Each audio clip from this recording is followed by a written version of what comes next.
Alice's Restaurant is a movie?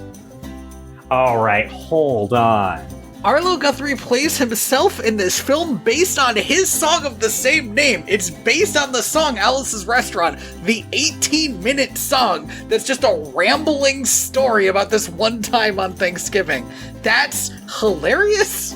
What the fuck? It is not well rated. I don't want to watch this. You can get anything you want at Alice's Restaurant. You need to pick a movie because I'm in the weeds, man. I'm right. Lost. Welcome to Direct to Video VHS, a podcast where we pair movies like fine wine. I am on pins and needles to talk about this movie with you, Andy. No, for sure. Okay, so we watched Goosebumps 2, Haunted Halloween. Yes. Let me tell you what my first note is. Yeah. Ready for this to be bad. You know what, Andy? I think this is a fucking good movie, full stop. I think this is better than the first one. By a huge margin. By a country mile, an upstate New York mile. It is way less weird. When Jack Black shows up, like, in the middle of the movie, I was like, holy shit, they got Jack Black for this? And it was like a nice little treat, instead of him just, like, taking over the whole movie. The whole movie, yeah. The kids are the right age to be in a Goosebumps story. It's all good. We don't, instead of focusing on two teens, we get to focus on like two kids and then a teen older sister, which is like chef's kiss. That's like the perfect Disney Channel original, like, cocktail right there. I love this second kid. I love this second kid because I don't know. Second kid's I don't good. know if you. By the end of the movie, it seems like the movie has forgotten that this kid does not live here. Yeah, my last note for this movie was, let me see here. It's Christmas and Sam's parents aren't back from their nondescript trip over Halloween. That was supposed to be for 3 days. That was a 3-day trip. Yeah, it's like Slappy learned they were a family and just made it true. Made it true in reality, yeah. With his weird, semi-undefined, but better defined than the last movie, magic powers. Better Slappy, right? I love this Slappy. There was some really good CGI work with Slappy in this movie. There was a bit where I was afraid of him. Yeah. They did like the Chucky thing with the screwdriver at one point in the movie. Classic. There was a lot of homages to horror movies in this that like if you're a kid and you haven't seen any horror movies, like you wouldn't give a shit. But as an adult who has seen a lot of these horror movies, I was like, oh wow, it's killer that they like got that reference in. They even got to do a reference where R.L. Stine still hates Stephen King and thinks he's a hack. So good. And like, why? Why bother? The reason is because it's fucking funny. Because it's so funny. So I turn on this movie, so ready for it to be bad. My cat comes up, sits next to me, and starts watching with me, which I should have taken as a good omen. Mm-hmm. And I'm like, this movie's immediately like nothing like the last one, has nothing to do with it. That turns out to be wrong in a very good way. In the most, the funnest way you could do this, right? Which is just like having them just Google the plot of the first movie. And be like, there's a conspiracy theory that a dummy was behind the first movie. Love it. Just so we're all on the same page here. So, we open on, I mean, you just saw this. We open on, I think, Sarah Quinn is her Correct. name. And she is trying to write what do you call it? Like a college, like a application letter type of thing. Yeah. Like one of those like application essays that colleges make you do. Yeah. And it has to be about like times when she's overcome fear or when fear affected her or something like that. And she doesn't know how to do it. And she's like stressing out about it because she wants to really wants to get into Columbia. And you know what? Good school to pick, because I don't know how you fucking get into Columbia. It's a good enough school that a kid could reasonably want to go there, but it's not like the cliche. It's not like Yale or Harvard, right? Right. Because I feel like if you want to go to Yale or Harvard, you're probably already rich and like whatever. Yeah, you can get in. And it's already stressing credulity that their nurse mom is working double shifts while they live in like a $1 million home. It's a very nice home. I mean, the thing about the Columbia that stretches credulity, I don't know if you noticed this, it really jumped out at me. The font in the letter is huge. And it's so you, the viewer, can read it, but I'm like, who would pick this? I love that. I love that they like Columbia University is like, yeah, we print all of our letters with the visual impairment font. Yeah. You know, at Barnes and Noble's big words section. Big words, large print is what they usually call it. Thank you, large print. The big word section. No, don't. I like that better, obviously.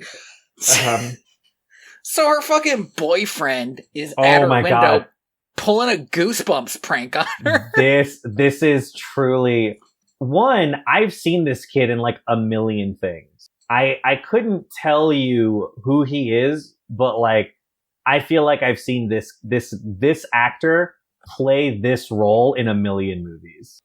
Which is just kind of like, you know, kind of sort of like creepy asshole boyfriend. Here he is, Tyler Mitchell. I have the Wikipedia synopsis in front of me, but it's actually not that good at telling me what's going on. Yeah, an unloved Wikipedia page, this movie. Unfortunately, I can't just Google this name because that's a real person who is a musician in Canada. Yeah, I mean, I can tell you that this kid's been in, like, you know, 13 Reasons Why and a bunch of other Netflix stuff.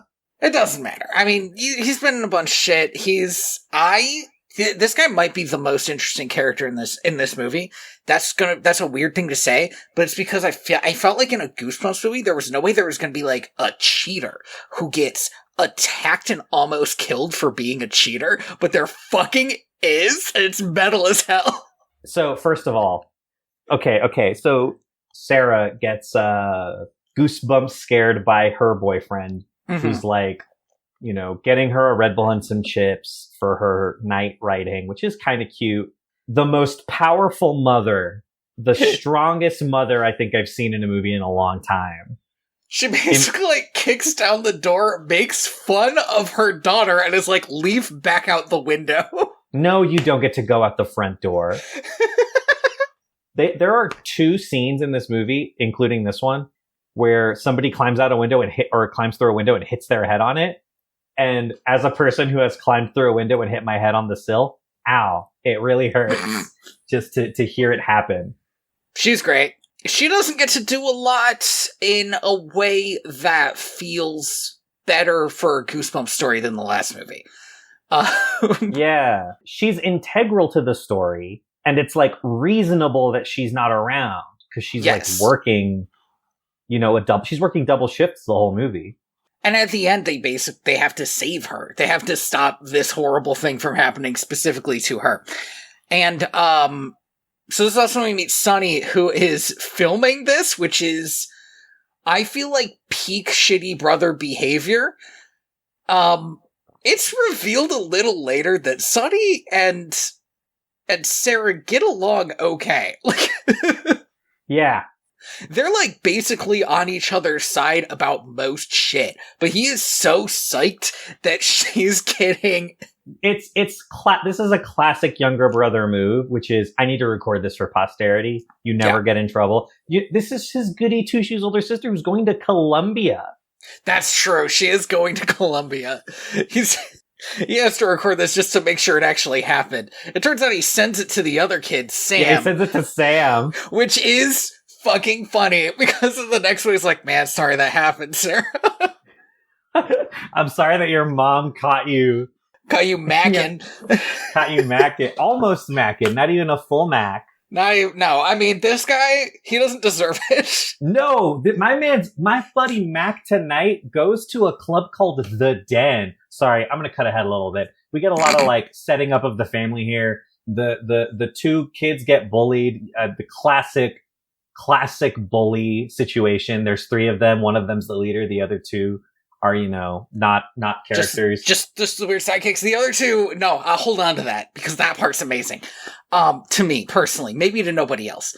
The other kid, and this isn't an important plot point or anything because nothing's made of it. The other kid's black, and it's not a Stephen King thing. He's not being made fun of for racist reasons. They're being made fun of because they have genuinely the worst side hustle. This is insane. So they have a junk collecting business. Mm-hmm. Instead of mowing the lawn, these two middle schoolers have decided we're in garbage pickup. Right. And the name of their business, you want to do it? You want to say it? I don't have it written down. Junk Brothers. Junk Brothers, that's right. Which is a terrible name. It's not great. It's so funny.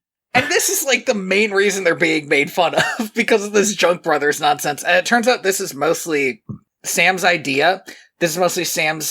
He has this idea that if they charge nothing, people will hire them a lot, and then they can get quote-unquote treasures that presumably will be worth something that they'll sell.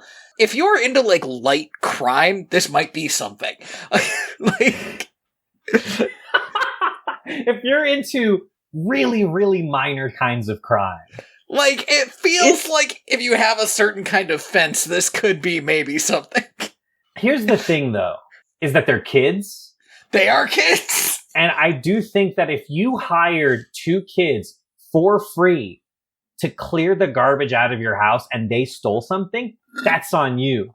Yeah. This is why it's such light crime, man. You can't complain about that. Yeah. So they get hired to go to this creepy house to clean it out. And meanwhile, their sister is being courted by this shit-heel dude and is like, you gotta come party with us at The Den. The Den! Now, here's the thing about The Den. One, this seems to be a teen nightclub. Like in Buffy the Vampire Slayer. Yeah, like the ones that you used to find at like Disneyland in the 70s, like a teen nightclub. I'm not convinced that any of these are real, except I did hear the McElroys talk about their local teen nightclub one time. It's insane to me that, one, this kid's like, you need to, what does he say? He's like, you shouldn't wait till college to have fun. And it's like, you're a teenager, dude. Like, your idea of fun is like playing video games and chatting online. Like, what are you talking about? Their idea of having fun is to go to a nightclub that is the only realistically loud nightclub I have ever seen in a movie. Just like straight up, you can't hear anybody else there. That's true. She's yelling at him from across the nightclub, and he's like, sorry, can't hear, too loud. Yeah. I'm too busy macking on this other girl, Mac Tonight style.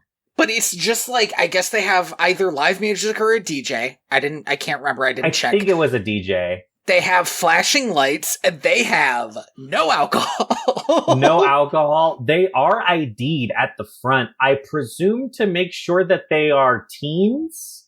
Interesting. Here's the thing, is if my kid's going to a teen nightclub, I don't want any adults there. No unaccompanied adults like Chuck E. Cheese rules. Yeah, you're right, absolutely. No unaccompanied adults. Oh, that's so good.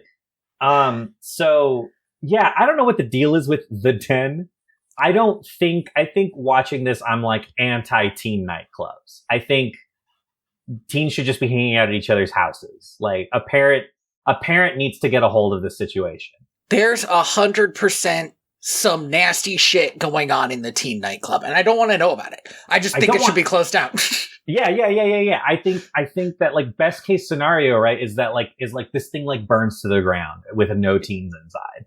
Well, I think the best case scenario is they just rebrand it into a real nightclub and get some fucking nightlife in this dead ass town.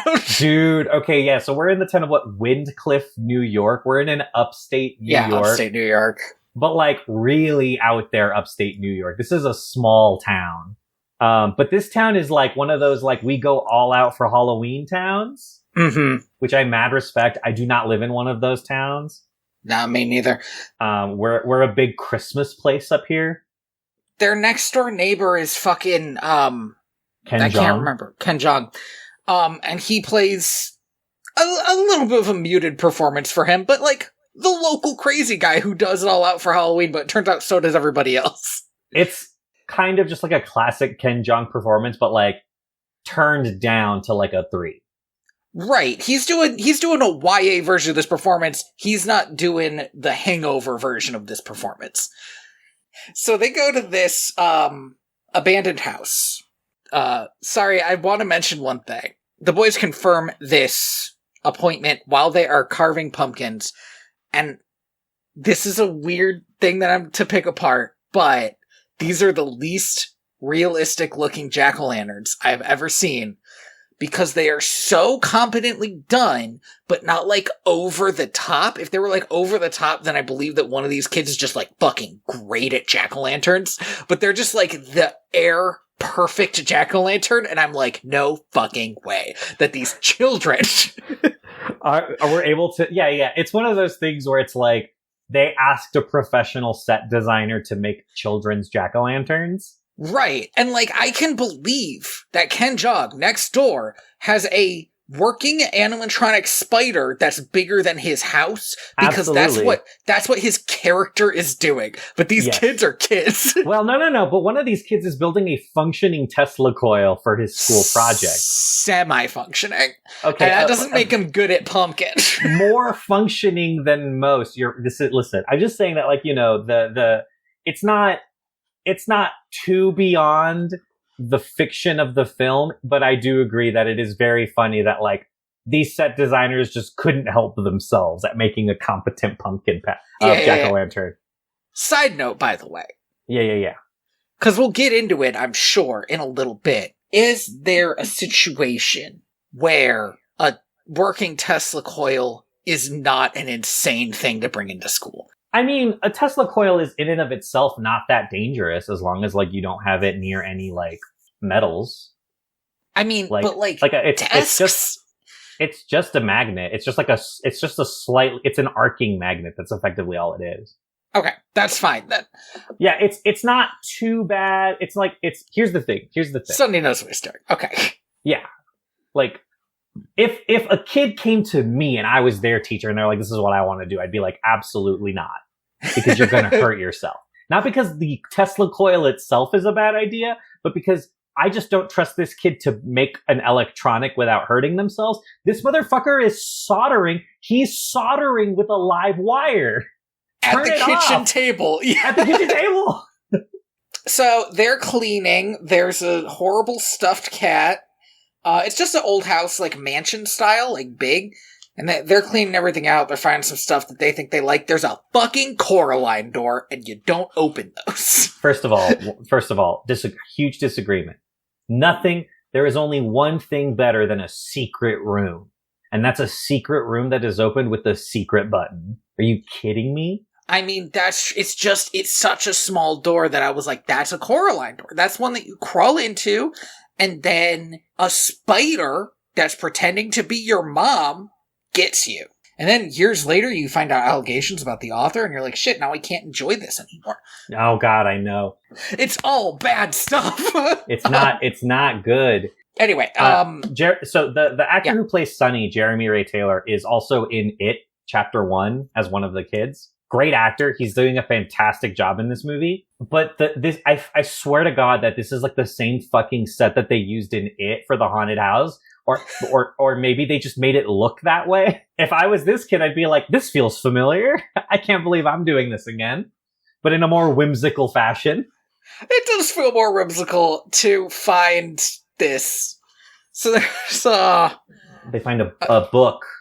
There's a box with a book in it. They open the book, and it's an unfinished copy of Goosebumps Haunted Halloween, the theoretical first ever R.L. Stine story that he never finished. And once they open the book and close it again, they see appearing suddenly is Slappy the Dummy. But unlike the other one, they didn't see the book create him.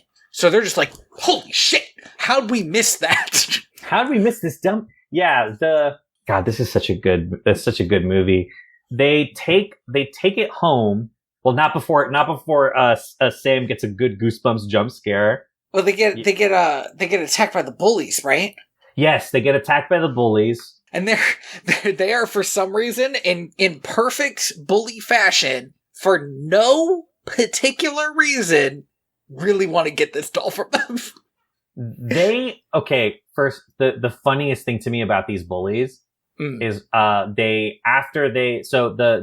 Slappy starts telekinetically bullying the bullies, which is always great. Excellent. Very good. A little fucked up. I love it. Yeah, the bullies start chasing the kids and Slappy around town, and they have their bike helmets on. Hey, man. Yeah, no, safety's no joke. I just thought it was a really funny touch. Like, yeah, these are bullies, but these are like upstate New York bullies, you know, like they have their helmets on, they're wearing denim. They're not idiots. They're not not crack idiots. their skulls. They're not going to get into Columbia like that. And they get clotheslined by a hose, and they're glad that they kept those helmets on. Absolutely. They would have died. They probably would have died. Maybe I wonder if there was a version of this where they were like, and they come out without the helmets because they're bad, and then they were like, whoa, we're gonna flip them. We're gonna flip them over those fucking bikes. Hold on, we're gonna throw these kids off of these bikes in a stunt scene. They have to be wearing helmets. Maybe the stunt doubles were like, I'm wearing a helmet for this. for this, yeah. You're crazy if you think I'm gonna be doing this, Naked Skull style. That's my moneymaker. I want to take a quick aside to talk about the branding in this movie. Yeah. We got Rocket League in this movie. Oh right? my gosh, the branding is... That's a real video game that they're playing. There are multiple video game moments. They later, Ryu from fucking Street Fighter will be there. Yo, they got Street Fighter money? Like... It's crazy.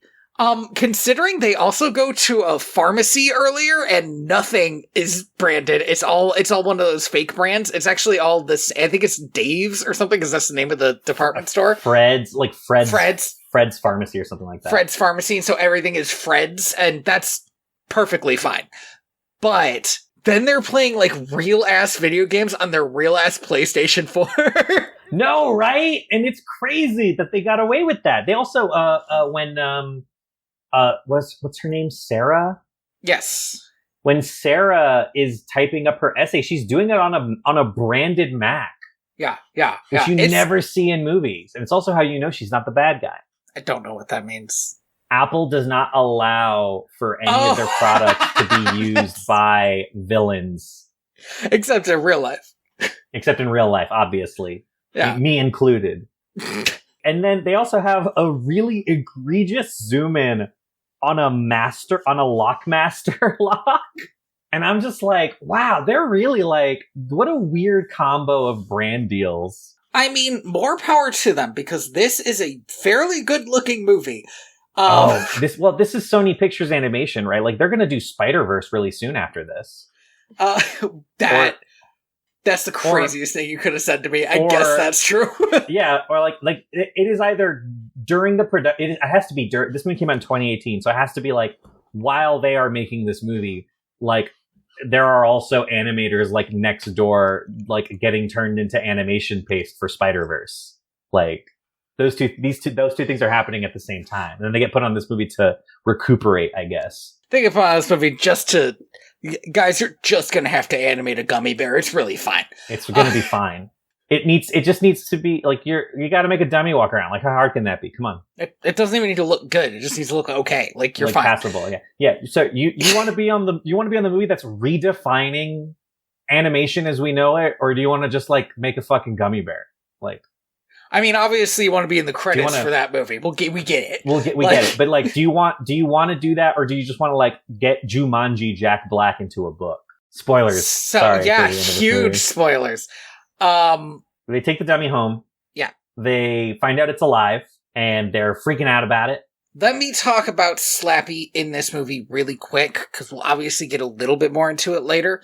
But I think it's even clear here. This is not the same Slappy as in the other movie. Other Slappy was evil and wanted revenge against Jack Black / R.L. Stine. That's what he wanted. This version of Slappy is from a different book that they haven't read. And genuinely, there was a moment, it's a little later, where he's watching Sarah sleep, where I was like, I'm genuinely a little off-put by Slappy because I have no idea what Slappy wants. Yeah, what's his deal? And so the kids at first are like, this is a talking dummy, this is crazy. And he's like, listen, I just want a family, and I'm here to make your lives easier. I'm like a little genie.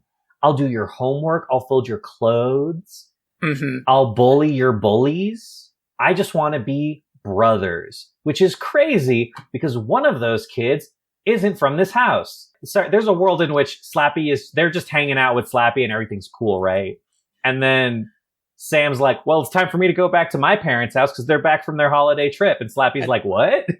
Now, that would be an interesting point of tension in this movie because the kids turn against Slappy, honestly, before I think I would have. Wow, really? I think they waited too long. You're also right.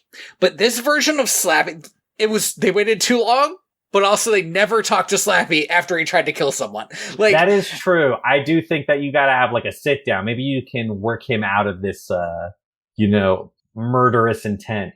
At this point, they still think they're in like a Disney Channel movie. Like they think that this was a fun, magical thing that they found.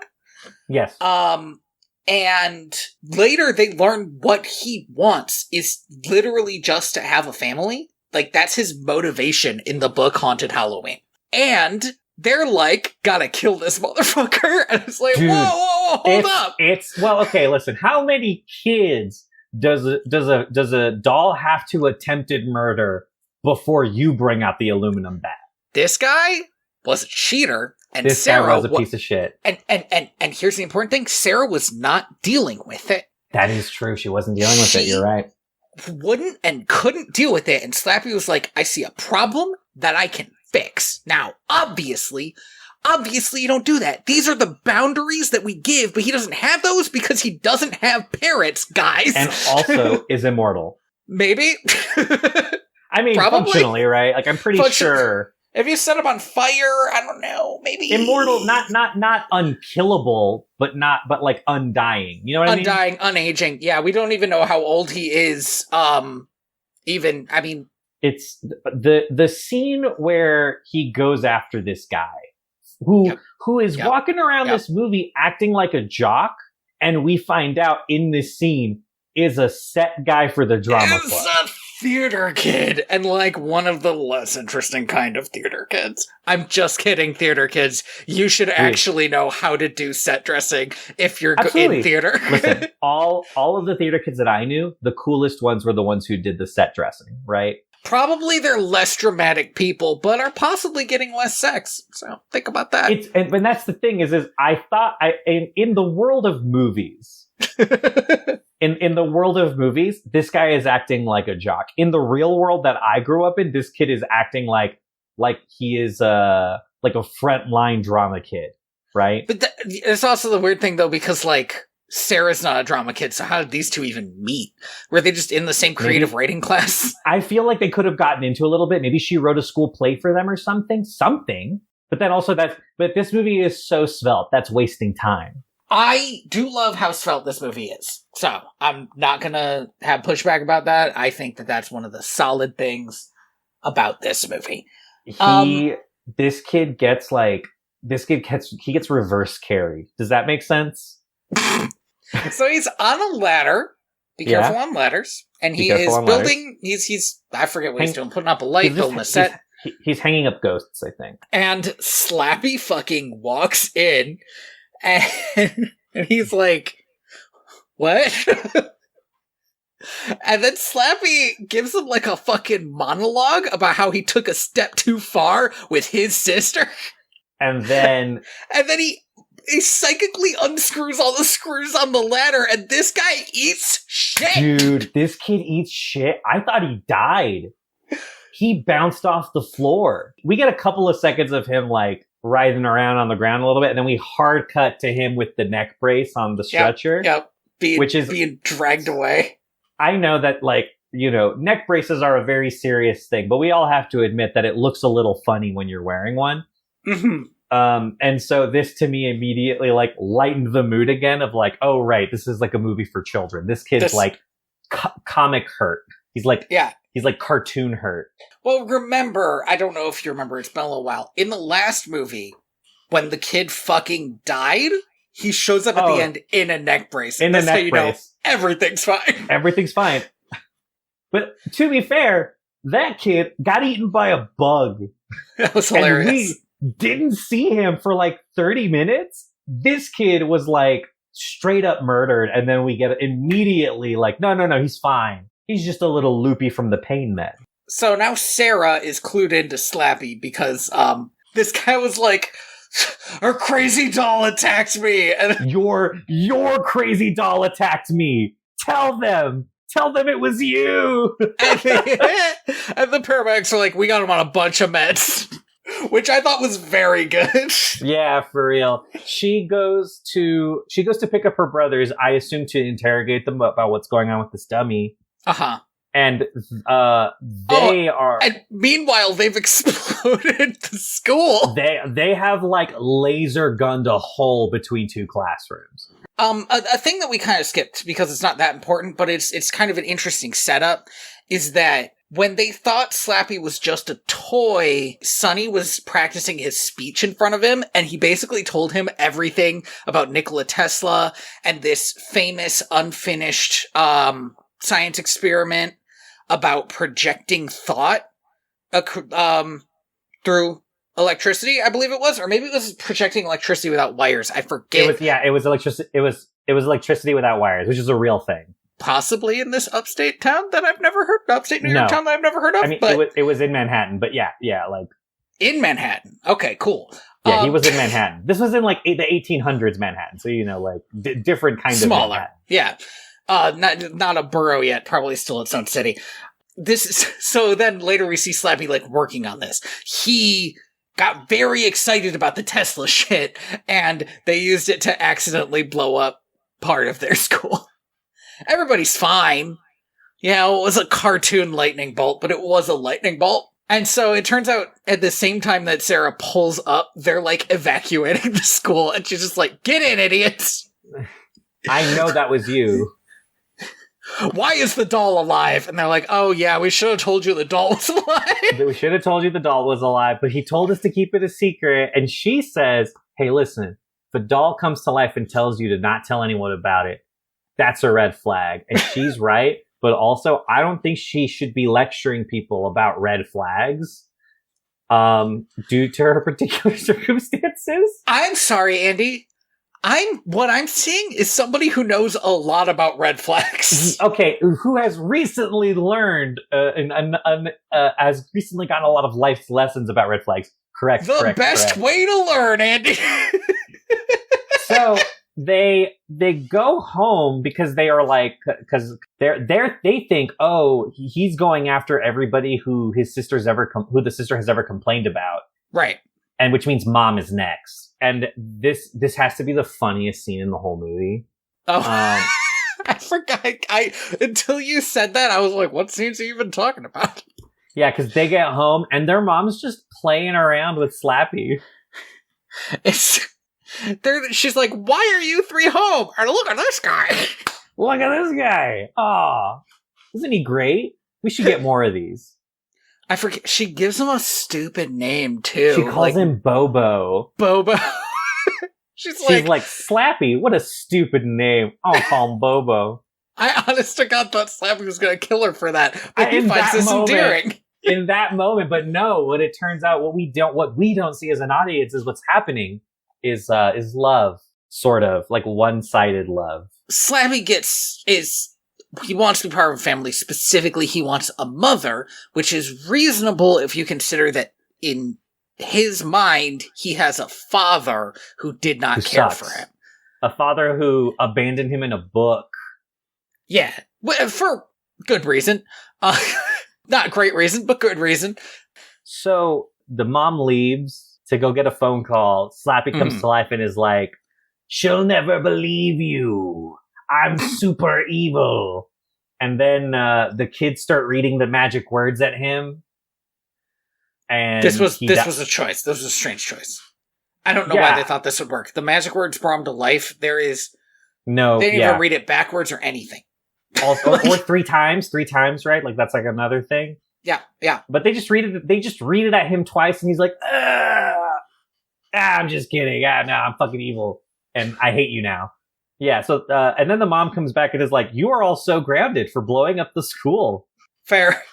Now, and this is a little unfair. I don't know how this is I think she's just lumping the sister in because they're all like, no, it was the dummy that did it. It's also super weird. I mean, this would in real life be a longer conversation, but why the hell are they home? Well, I mean, they evacuated the school.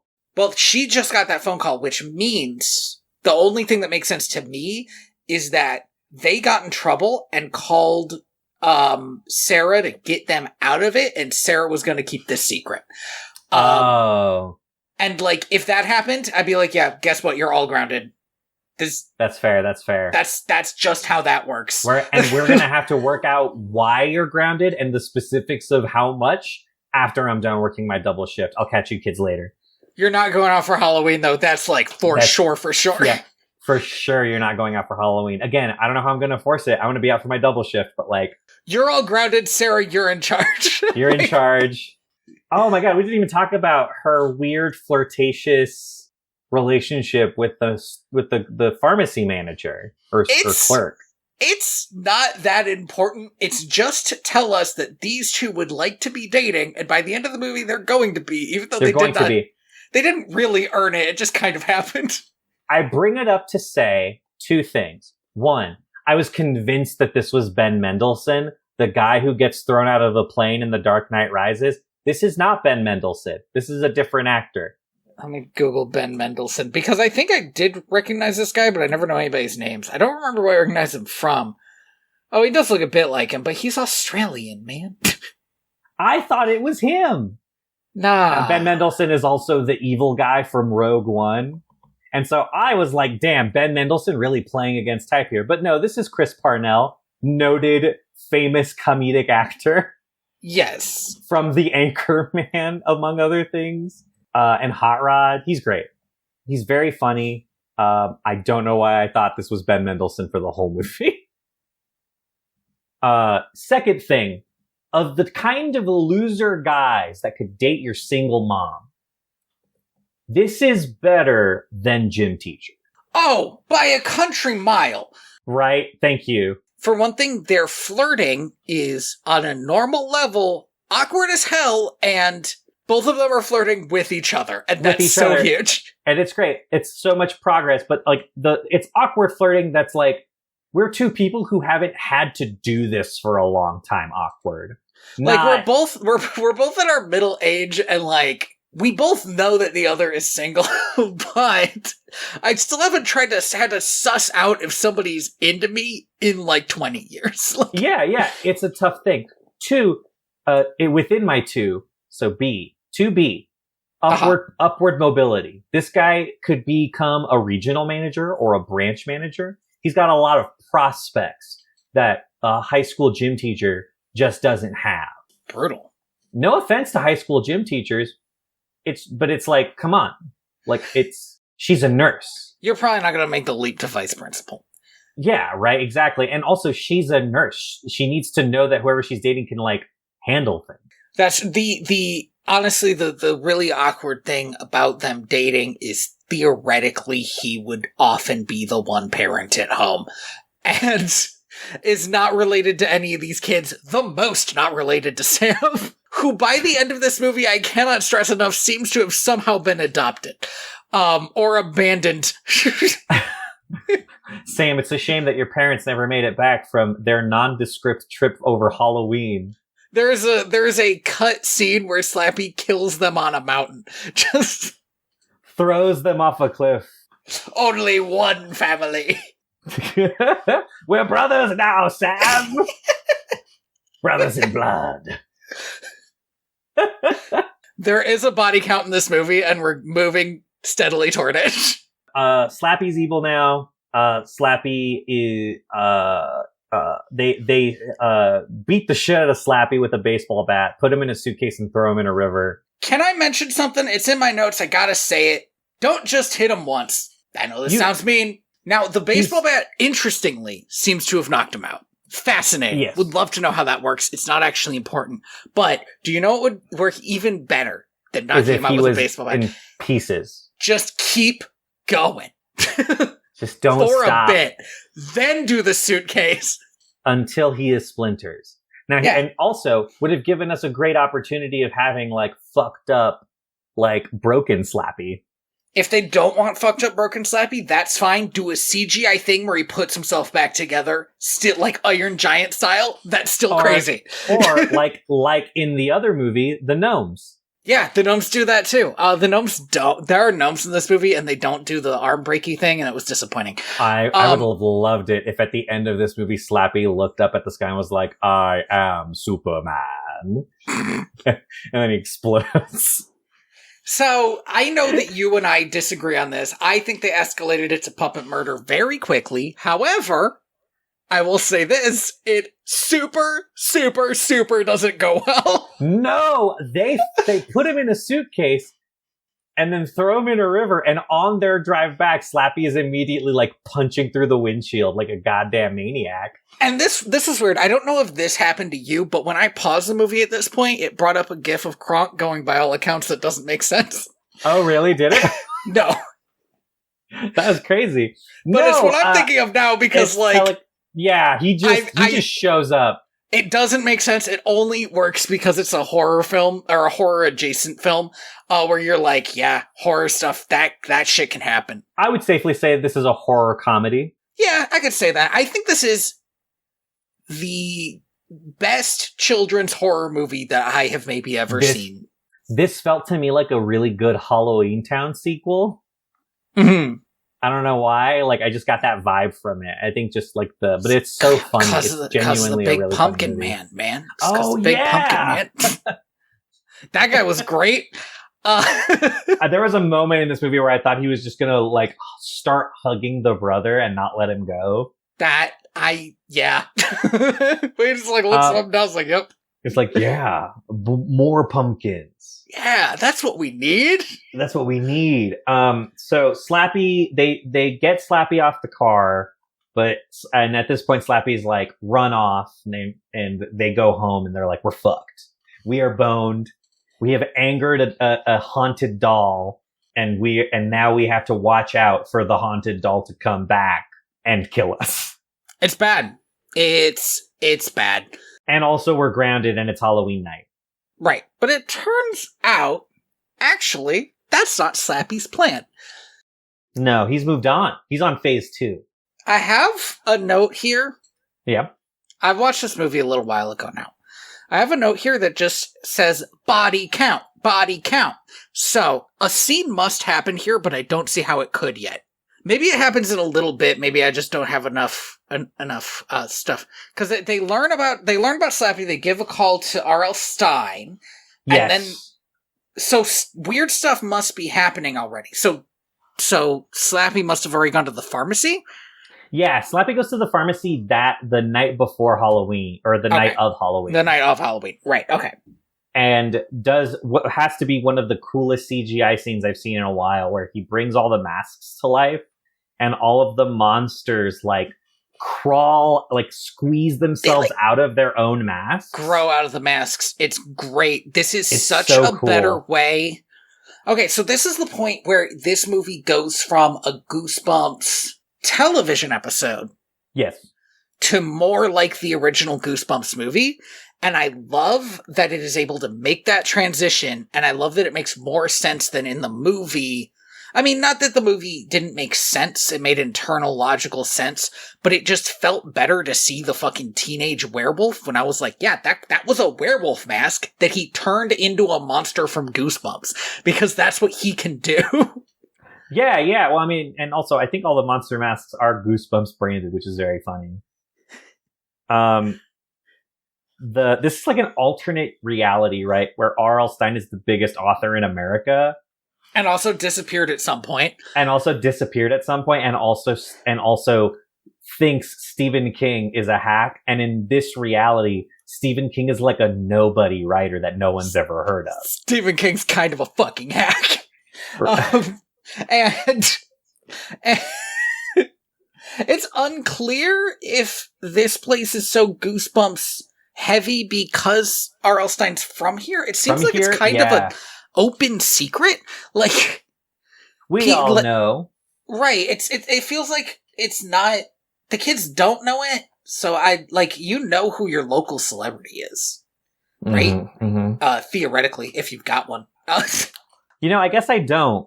Maybe I'm wrong then. It just feels like I am out of touch. So like I'm not a good barometer for this. I'm not a person who But I feel like when you're going to school, you know who else was went to your school, yeah. Yeah. That kind of thing. But I don't know, maybe not. It's unclear if it's just Goosebumps is big in this town or Goosebumps is big. It doesn't matter. Slappy makes all the stuff come to life. He turns, and this is a thing he only does once, but I guess he has the power to do it at any time if he really wants to. He kind of does it twice. Oh, that's true. He does kind of do it twice. He turns the mom's love interest into a Igor. Yeah, an Igor-esque sort of a kind of orcish, goblin-y guy. Like a Hunchback of Notre Dame kind of guy. He does look like the Hunchback of Notre Dame. And he seems to get stupider, which can't be that useful for Slappy, but okay.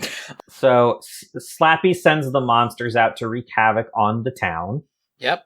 I genuinely don't know why, other than to cause chaos. I think I know. I think the only reason is that it is... Well, possibly there are two reasons. One, he's mad now. Oh yeah, that's right. He's evil. Correct. I forgot. Siblings beat the shit out of him and tossed him away. Yes, yeah. And then hit him with a car. Sorry. There's a moment when they're driving away from the scene of the crime, and the Sonny's just looking out the window, all sad, like, I feel like we killed somebody. It's like, we're not talking about it, okay? And Sarah's like, we didn't kill him. He's a puppet.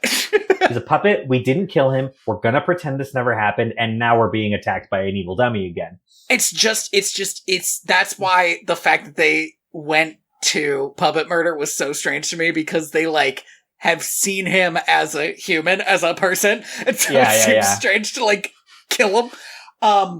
To be fair, this seems like a move that the sister kind of just did, right? Yeah, it does. Beats him with a baseball bat. Get him in the car.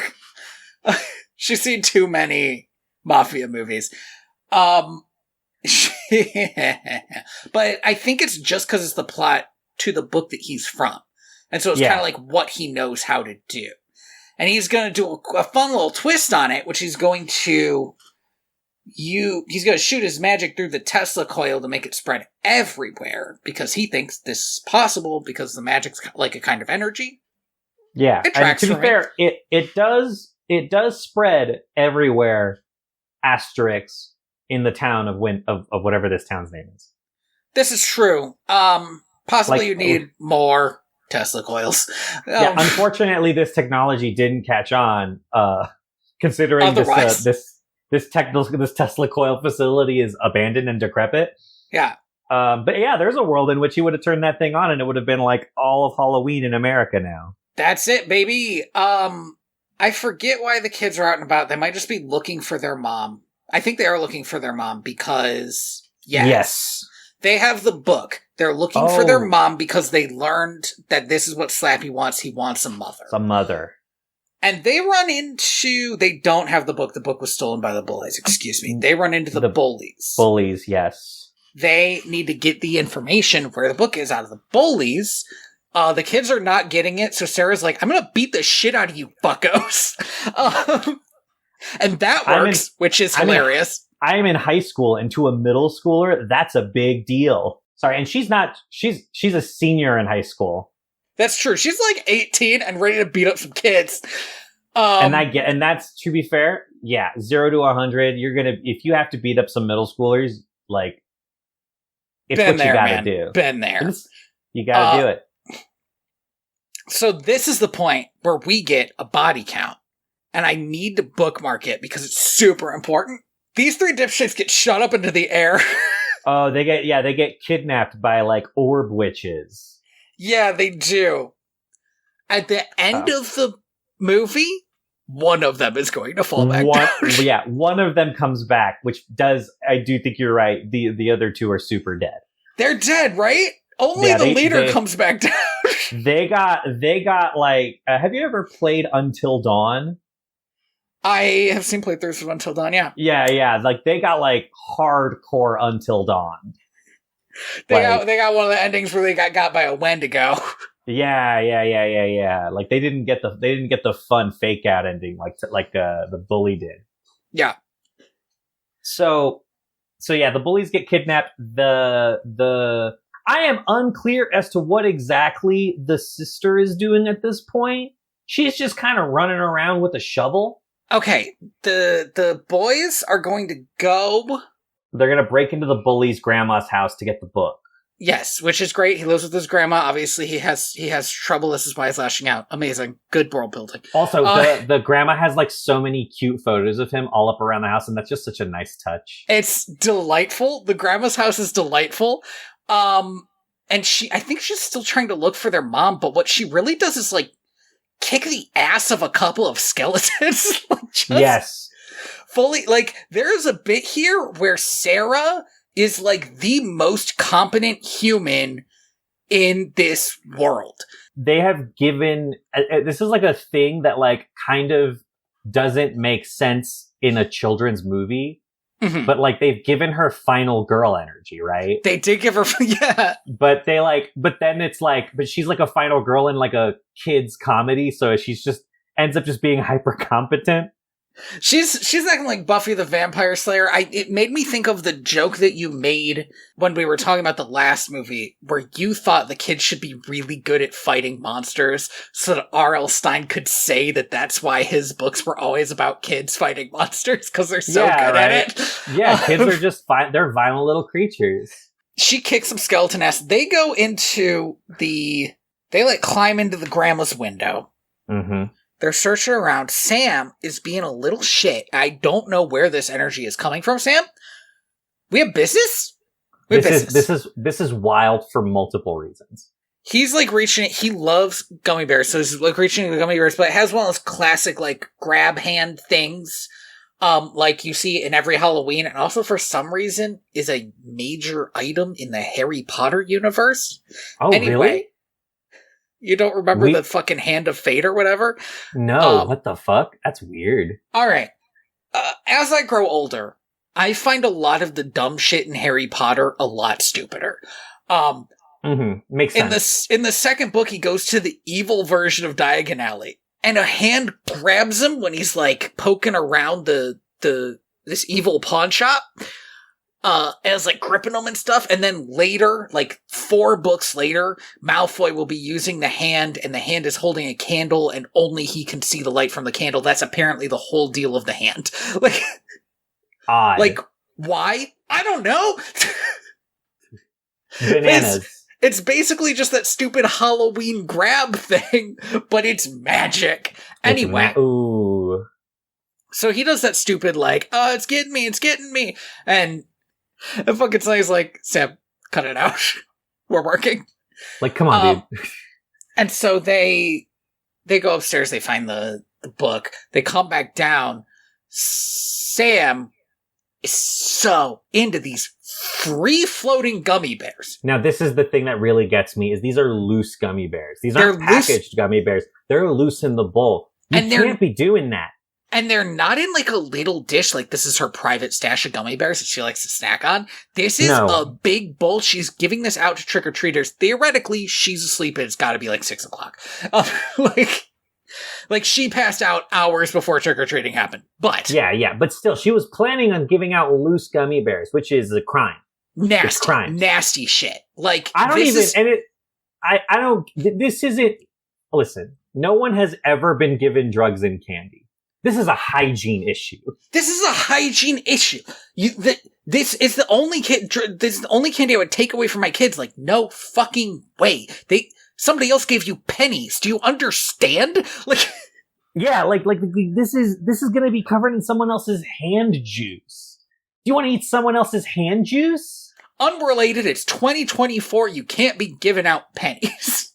These are worth negative money. I'm getting distracted about the gummy thing. Anyway, Sam is going in for more gummies, but this time the pulse of darkness has happened, and now the hand's real and is really grabbing them. And then the gummy bears are real too, and they start glomping together into giant gummy bears that are gonna fuck these kids up. Very fun. It's very good. They are thoroughly getting beaten by these gummy bears, which is so funny to me. They start winning, and then the gummy bears start glorping into one giant one and starts straight up devouring Sam. Like just all up on him. And I don't remember how he doesn't die. Well, so what happens is that Sonny gets a call from his mom, which he picks up. Yeah, right. It sounds like, why are you answering the phone? It's like, and his mom's like, what are you guys doing? And he's like, I'm being attacked. And she's like, well, I'm going to come home now. Yeah, reasonable. You're clearly misbehaving. I'm on my way. But during this, he gets like head slammed by one of the gummy bears, falls over, opens the book, and it sucks the gummy bears into it. Right, and he's like, yes, I've discovered the MacGuffin. I've discovered the secret power. Right. And then he sucks the big gummy bear into the book, saving Sam's life. Yeah, except as it's sucking in, and this is a fun effect, the gummy bear turns it back into the little gummy bears as they're flying in. This is so cool. It's such a cool look. It's very good. There's a lot of good CGI in this movie. And I want to say, I don't mean to sound mean, this CGI is not even that good. It just like totally works for this movie. It's like serviceable, right? Like it's what it needs to be for this movie to work. No more, no less. And I love it. I think it's kind of perfect. Yeah, because if it was too real, kids might freak out. Right. So they go and find Sarah, I guess. Who's beating up skeletons, and then they suck the skeletons into the book. And they're like, "This is how we defeat Slappy." I believe this is also when they figure out that Slappy is indeed directly after their mom, because they try to read the ending of the book, but the book is not finished. Yeah, so they can't just like beat them the way they do in the book, which would have been easier. They go home to try and intercept their mom, but it's too late. She's been captured by the giant balloon spider. I don't think we mentioned that it was a balloon spider. This is a very good spider. They realized that giant praying mantis too powerful. So this is fully true. This is a good compromise. It's still big. It's still scary, but also it's made of balloons, so it's a little less overpowered. It's a lot more silly. It doesn't move as good, which is good because the praying mantis moved too good. Yeah, that praying mantis ate a kid. It did. This spider can't eat a kid. And it happened so fast. It felt like it was out of a different movie. It felt like it was out of fucking Eight-Legged Freaks. So yeah, this is a good move. The spider has their mom because it's got webs now, so that sucks. It's got like real ass webs. Bad. I thought I couldn't check this, but I thought the webs were made out of like the balloon twine, but I wasn't. I couldn't frame by frame it because I was trying to finish watching the movie. That'd be pretty good. She's like, "No, kids, get away," which is like a good horror movie mom thing to do. But also, like, now you're taken by a balloon spider. What are they going? How are they going to sleep tonight? Right. Yeah. If they abandon you in this moment, what happens next? Yeah. Yeah. They not only fail to get their mom back, but in the fight, I think the witches come back, right, and steal this fucking book. Yeah. No. It's the ghosts. The ghosts steal. The ghosts. There's sheet ghosts. Ah, sheet ghosts. I'm hilarious. I think we can all agree.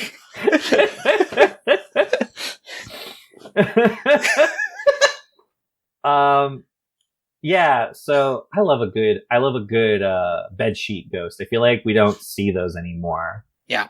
So they have to take refuge in Ken Jeong's house. Yes. He saves them. He saves them because he's dressed as a mummy and the other monsters aren't attacking him. Which is interesting. He drags him in and takes him to his basement. Side note, this is a good enough guy, a little weird. Don't just go into your neighbor's basement unless you know him a lot more than they know him. It's an emergency situation, I do get it. But it would have been, I think, acceptable if he had kids. But he explicitly doesn't. It is explicitly called out that this guy does not have kids, which does make this a little weird. Yeah. But like, I don't understand why they couldn't have given him like two like snot-nosed little brats, like 5-year-olds. Anyway, he's very into it when he finds out they're in a Goosebumps book. It turns out he's not only into Halloween, he's into Goosebumps specifically. Yes. Well, this guy seems to be. All right, I'm going to give a little anecdote here just because I think it's really funny. Yep. We got to go over Halloween. We got to go to Not Scary Farm, which is a good time. We got to go to a bunch of haunted houses. It was awesome. That's a good wordplay. Go on. I know, right? While we were waiting in line for the haunted houses, there was this girl behind me who was talking to her friend, and she said, I just love haunted houses so much. Well, I guess I just really love Halloween. Well, I guess I think I just love all holidays. Which is big like, mood. Like, I understand, but also no shit though. Yeah, like, and I think that's Ken Jeong's energy in this movie is like, I think he just loves all holidays. But the journey that this young woman took to be like to not have an opinion, actually. Like, just own up to it. You like haunted houses, it's fine. Oh, it's so good. Anyway. Ken Jeong gives them costumes to disguise themselves, which are, I think, a very good middling costume for this next scene. I feel like you could build those in a basement of a guy who's very obsessed with Halloween. I on the one hand, I was like, are we really going to take the time to make costumes right now, guys? And then I was like, and then when they walked out and their costumes were shit, I was like, this is a great bit, actually. Yeah, this works. They also make, and this is something that I liked when they did it, but I actually don't feel like the Chekhov's God moment was very good. They make a fake version of the Goosebumps book. I just felt like this was a wholly unnecessary plot point. In between these, we've gotten about, I think, 2 vignettes of Jack Black. Yeah, he's on his way. Luckily, he's close by. Yeah, close enough. He must live out in New York now. Or something. He is very good when he's on screen, and I'm glad he didn't get more screen time. Yes, I immediately, as soon as he shows up, he starts, acting the way he does in the last movie, which is a little bit much.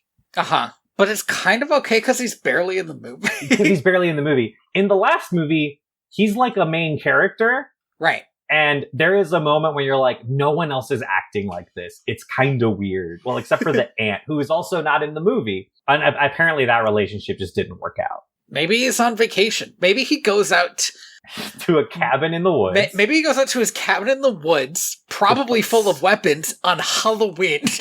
Oh, and he waits for the call. I would actually believe this from that version of that character. That's so, the idea of R.L. Stine, Jack Black R.L. Stine, being like every Halloween just sitting next to a phone like, I've left so many of these fucking magical books all across America. But I'm just waiting for the call. Yeah.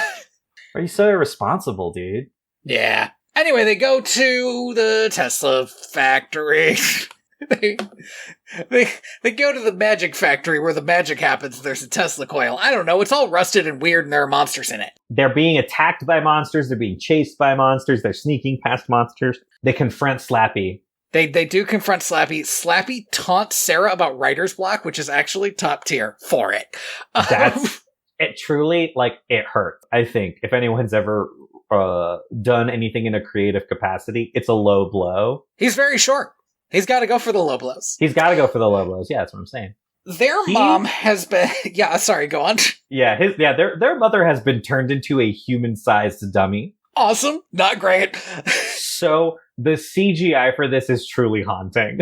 It's awesome. It kicks so much ass. It's bad. She looks almost completely normal, but her chin and inside of her mouth are like plastic or wood, and like that's the worst. and she talks like Slappy does now. Yeah. Luckily, when Slappy and Sarah go to like fight each other on the roof, she's like chained up still, so she doesn't get to stop the Sunny and Sam from trying to blow this place the fuck up. Which they do try to do, which is crazy, but also great. They're like, we can't shut it down, but then we should overpower it. Then if we can't shut it down, if we can't turn it off, we should turn it on so good and so right that it explodes with us inside. I'm sorry, I'm looking in my book and I can't find any downsides. There's no cons, only pros. Let's do it. Meanwhile, Sarah and Slappy are having like what I can only describe as like a taunt off. Yeah.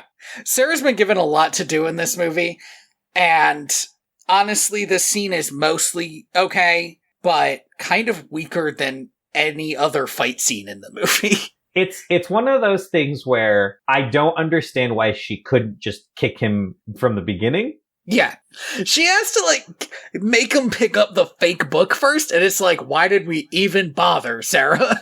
Yeah, it really does feel a little excessive, but she does end up, like, Sparta kicking Slappy into the Tesla coil. I gotta be clear, she did have to make sure she set her trap cards first. Like, it's so weird. Yes. But yeah, she kicks him into the Tesla coil as the Tesla coil is overpowering, and I think blows up the giant spider, which is all good. Oh, the giant spider tries to this is a cool effect. I really like this. The giant spider tries to like reach in through the window to grab her, but hits the electricity, and it like pops all of the balloons on one of his legs. Very cool. It felt like a video game, actually. You know, like that one scene in Limbo. Yes, it does feel a bit like Limbo. Slappy explodes and shoots off like a rocket into space. Team Rocket shoots off like Team Rocket into space. Yeah, okay. We both got there. And then she, using the power of the overpowered Tesla coil, super sucks. All right, hold on. She super sucks. She uses the power of the Tesla coil to magically Jumanji all of the monsters into the book from all over town. Reverse Slappy style. Which is, alright, I can buy it. Yeah. If we're buying that it can do this one thing, sure, it can do the other thing. Why not? Then it can do the other thing. Yeah. Perfectly fine. It's a great way to end the movie. It does mean that R.L. Stine should probably read up on Tesla coils for the next time this happens. He's gonna have plenty of time. To read up. At this point, Jack Black, R.L. Stine does show up and is like, I'm here to save the day. And they're like, we did it already. He's like, wow, that's cool. That's so good. I'm the most expensive actor in this movie. My 5 minutes of screen time was worth all of you. All of your salary. Reno 911 lady, I've never heard of it. I should mention that the mom is from Reno 911. She is fantastic in this film. I have definitely never watched it. That's part of my character. It's part of my character. I do not watch TV. I'm Jack Black. This is my Jack Black impression. I don't know how good it is, but I think it gets across. I cannot stress enough that he is acting like he is in School of Rock in this movie, and it's fine. It's like a good performance. The fact that no one can meet him there is so funny to me. It's the best move that this movie made was having Jack Black in it and having him in it for like literally 5 minutes. I just think it makes him feel like more of a cameo, and that's exactly what you need. Yes. If he was in it for any longer, you'd be like, well, this character's really like, it's really big. Like he's really taking up a lot of space, and it's again, for child actors especially, like, or for younger actors, right. I think it can be a lot. Save some ham for Christmas, Jack. Yeah, yes. But Jack Black, he goes full ham every holiday. It's true. He's about to leave, and Sarah kind of stops him and is like, hey, I want to be a writer. What do I do to not have writer's block? And Jack Black gives what has to be the most useless advice. Just believe in yourself, man. And then he follows it up with kind of good advice, which is, hey, you just kicked a magical doll's butt. You're cool. Just write about that. Maybe. I don't know. He should just say, look, somewhere out there, a puppet believes in you because he knows what you can do now. And you just have to make Columbia University see that in you. She then, I knew that this was how this movie was going to end because this is how this movie started. Right. Which is, it ends with like her little like essay monologue as we get like a montage of her brother, her mom, Sam, her other brother, who is her brother now, I guess now. Yeah, and the guy from the convenience store just kind of all having fun. It is explicit at this point because there is a cut to her mom and the guy from the convenience store basically sitting together by candlelight, like they're dating. They're dating. They're drinking wine together at night. Yeah, that's like peak 40s adult we're dating now moments. It's very classy. Very classy. She gets accepted into Columbia. Everybody's happy. It's Christmas when this happens. Once again, Columbia uses the biggest font, or possibly she just has the biggest font up on her phone. I don't know which. I personally do have my phone set to large font, and it's a thing that I only notice when I'm looking at other people's phones. I'm like, damn, the font on my phone's really big. You got old man eyes. No, I just like the bigger font. It's okay. We don't judge fonts here. It is easier to read. No, I absolutely do. We do judge fonts here. Okay. First of all, we absolutely do. Don't get it into your head that we don't. I'm so sorry, everybody. I tried to make it a safe space and it's not happening. No, absolutely not. There's no such thing as a bad font, only a wrong one. She got accepted. Everyone's happy for her. And then we cut to Jack Black finishing up a final manuscript in his cabin in the woods. And I don't understand why he's still writing books.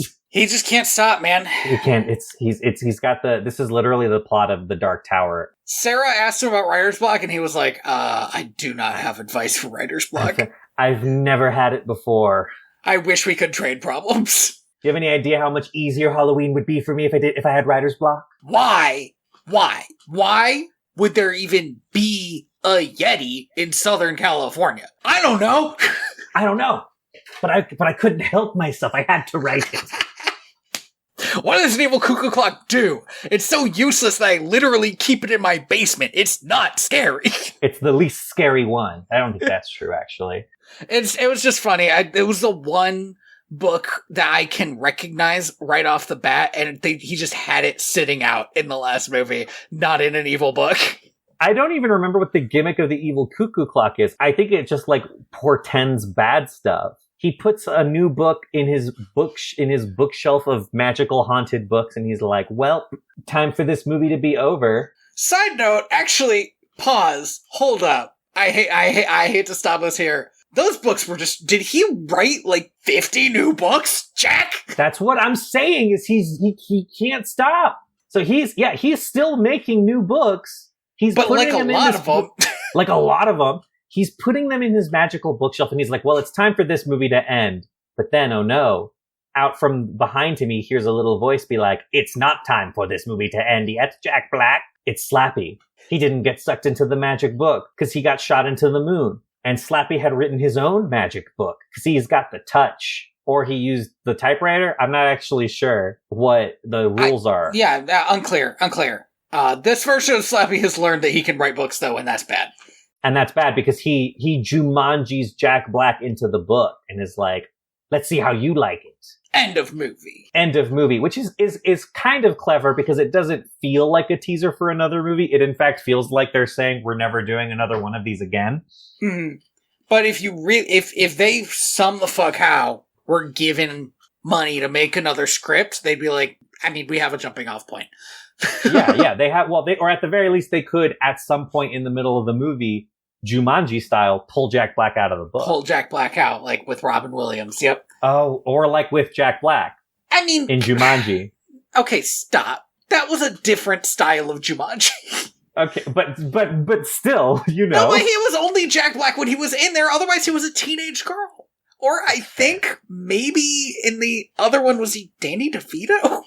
I don't remember. I did not watch the second one. I always felt like I haven't watched the second one.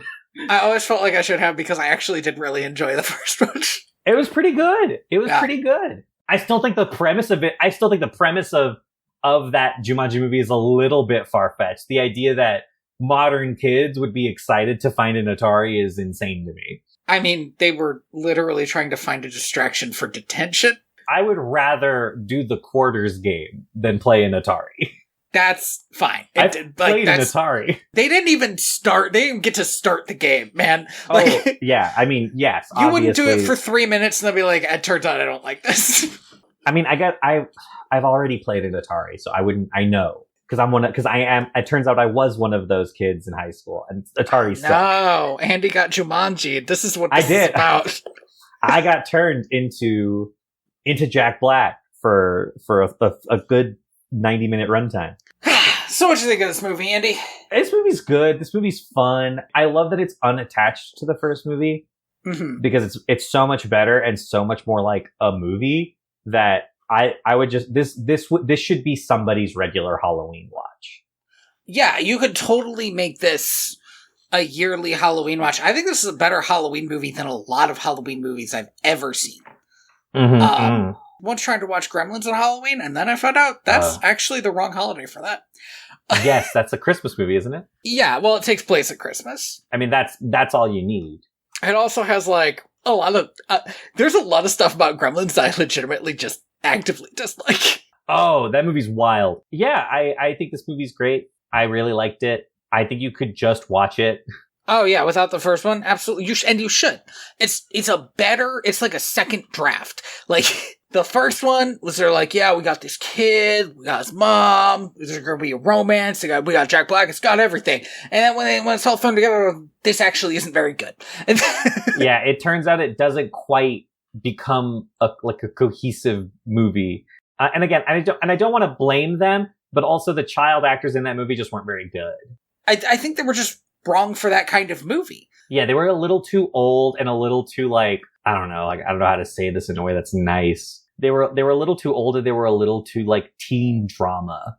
I was honestly about to say if they were in a CW show, they would have been great. Yeah, they're CW types, not Goosebumps. They're not Disney style, again, I think you had to lean into the drift. You want it to feel like a Disney Channel original, right? Like that's the audience, is a bunch of kids. You want it to feel like a Halloween Town or fucking, I don't remember any of the other ones. I don't remember any other Halloween based ones. I'm sure there are some. Although that movie's kind of weird. I actually don't think you want it to feel like Casper. You could possibly make it feel like the one with the 3 witches. Oh, yeah. Hocus Pocus? That one's a little bit darker, but I think you could swing it. I'm with you, though. I don't really like a lot of these Halloween movies for kids, and I think that this is a solid one. So this one gets a nice lean. Also, I cannot stress enough, it is 96 minutes. That's so nice. It's kind of the perfect movie length. That's maybe my favorite movie length. I'm real quick. I'm doing what I tend to do now and trying to see if I had any movies that we watched recently that I liked more. And I don't think so. You could make an argument for one of the Scooby-Doo ones. I mean, yeah, but that's unfair, right? They know how to make a Scooby-Doo movie. Scooby-Doo is a rote formula that they've been doing for fucking 80 years now or whatever. You have to really try to fuck it up. And to believe me, people out there have tried to fuck it up and succeeded. I'm not saying that you can't fuck it up. I'm just saying that it's not special for a Scooby-Doo movie to be a fun Halloween movie. Mm-hmm. But this movie, it really felt like it had something that the other one didn't. And I think that's great. actually. I think, and here's what it is. I think what it had, the other one didn't, is that it had a family that acted like a family. That's true. I think what really stuck with me is the first half of the movie feels like a Goosebumps episode. Like, it's these kids who find this doll, and weird shit starts happening, and it gets scarier and scarier, which is exactly what happens in a Goosebumps episode. And then it gives them, like, movie stakes. It gives them, like, action-adventure movie stakes, and then they get to do that. A Goosebumps episode can't have monsters attacking the town. Yeah, it's gotta have this, like, level, because Animorphs did the same thing, this level of, like, this is secret. This is something that only these kids are dealing with. Thank you for listening to Direct to Video. VHS. VHS. VHS. I have been your host, Tony Robusto. I've been your host, Andy Reyes. You can find me on Blue Sky or at inspiredbytrueevents.org. I think I've been giving out my wrong thing for Blue Sky. I think I'm just Tanoi on Blue Sky. Either way, I cannot believe this. Fucking hilarious. Either way, I add the link is in the description. Yeah. You can also find me on Blue Sky, skeeting with the best of them. Mm-hmm. That's what we call it there. At royalty-valens. No underscores allowed on Blue Sky. Really? Wow. Well, at least they didn't let me do it. You know. But whatever. Dash is fine. I should have done an M dash. I should have seen if they would have allowed an M dash. But now we'll never know. You can also find me on YouTube at Ethical Games Journalism, where I swear to God, at some point, I'm going to be able to sit down and play a video game at some point in my life. Awesome. Without my friend's car breaking down 2 hours away. And thank you to Scott Buckley for Homeward, which we use as our intro and outro. I know exactly what we should watch because I have been thinking about this for a long time. What? Balto 3, Wings of Change. Okay. That makes a lot of sense. Because we have had no reason to watch it. Okay, wait, hold on. I'm being told that there is a Balto 4. That can't be true. That can't be right. Wait, something's coming in. That can't be right. There wasn't a Balto 4 like fucking 10 years ago. Balto 4 Wolf of Destiny. Wolf Destiny? What? Which will end the franchise that began in 1995. What? Wait, when is this coming? Is this not out yet? Why does it say part 1? I have a lot of questions. It's it's a fan-made fourth and final installment and sequel to Balto 3 Wolf Quest. So it's not out. And it's fan-made. And also, if you click on this thing, it looks fan-made because of this sad, broody Shadow the Hedgehog dog on it. Oh, yeah, I see it. Oh, what is this? Y'all are crazy for this. Consider this, though, Andy. I want you to really consider it. We'll talk about it later, perhaps. Italian director, fascinating. I was also looking at that. This is the one movie where we might be able to get the people who worked on it to come talk about it. No, I mean, yeah, but also I am being hit with like I don't know how to describe this emotion, the idea of because I would want to know earnestly, and it's gonna sound like I'm being mean, but like, why do you love Balto so much? That's such a good question. I find it to be the craziest thing to give any shit about. It's like there are so many movies starring sexy animals. Not for me, but like I'm here to empathize. All right, I'm here to sympathize. I'm here to be an ally. Of all the movies that have a potential sexy animal in it, Balto is like so far away. Well, and to say nothing of the one sequel that we have watched that is very bad. Which I assume that they will try it. I mean, I think they're going to try to incorporate the lore from it, which is crazy. It sounds like the Wolf Quest is somehow a lead-in to the Wolf Destiny. And maybe I'm crazy for thinking this. Yeah. This is going to be the end bumper, by the way, so we can't talk about it too long. I am standing next to myself, looking at my dead corpse with this information. Yeah, let's do it. Let's watch it because you know why? Because Balto 4 is apparently coming out in a calendar year. Let's not. Well, let's leave Balto 4 where it is. We'll find out. If we'll know. We'll have to create a Google alert or something. We'll when it happens, we will be there. Like the ghosts of Christmas past. Oh, haunted. This is cursed information. I feel like the way I felt when we watched Swan Princess 2, and I realized that like we were in it for the long haul. Like I have the same chain around my heart right now about the idea that there is like another Balto movie coming out. Like this can't be. All right, let's do it. Balto 3 Wolf Quest. It's kind of a Thanksgiving movie in the sense that it takes place when it's cold. Yeah, and we can give thanks that we will never have to return to the. Oh no! What happened? Oh my gosh! He's gone. I have the ghost adjustment. I didn't expect this level of energy at the end of this episode.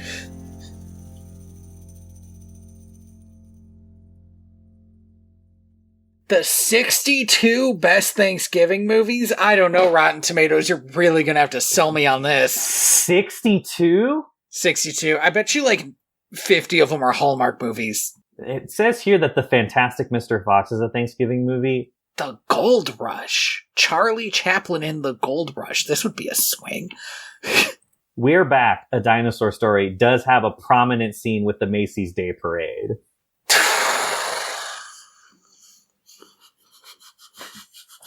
Hello? I'm here. Oh, okay. You were just so silent. I wasn't sure. I had to breathe for a second, man. I am going through this list of Thanksgiving movies, and not only is Little Women on here, which is a bananas choice, but so is The Polar Express, which is not a Thanksgiving movie. I will say that Planes, Trains, and Automobiles is actually kind of a Thanksgiving movie. So, at least that one.